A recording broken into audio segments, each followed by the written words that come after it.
Parliament నియోజకవర్గాల పునర్విభజనపై పక్క రాష్ట్రాల్లో ఆందోళనలు వ్యక్తమవుతున్న వేళ ముఖ్యమంత్రి చంద్రబాబు సరికొత్త లెక్కలు తెరపైకి తెచ్చారు. జనాభా ప్రతిపాదికన నియోజకవర్గాలను పునర్విభజిస్తే దక్షిణాది రాష్ట్రాల్లో లోక్సభ సీట్లు, ఆ మేరకు అసెంబ్లీ సీట్లు తగ్గిపోతాయనే ఆందోళన వ్యక్తమవుతున్న విషయం తెలిసిందే.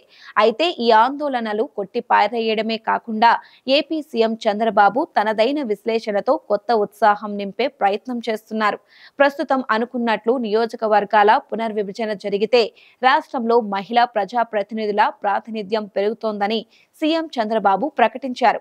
అసెంబ్లీలో మాట్లాడిన సీఎం చంద్రబాబు మహిళా సాధికారతపై తమ ప్రభుత్వ విధానాన్ని వెల్లడించారు. ఈ సందర్భంగా మహిళలకు రాజకీయ అవకాశాలు కల్పిస్తున్న పార్టీ కూడా టీడీపీయేనంటూ గుర్తు చేశారు.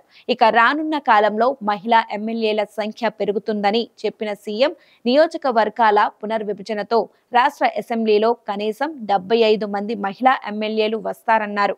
మహిళలకు 33% రిజర్వేషన్లు కల్పించిన పార్టీగా టీడీపీ హామీ ఇస్తోందని, భవిష్యత్తులో అసెంబ్లీలో కూడా 33% మహిళలు ఉండేలా చర్యలు తీసుకుంటామని సీఎం హామీ ఇచ్చారు.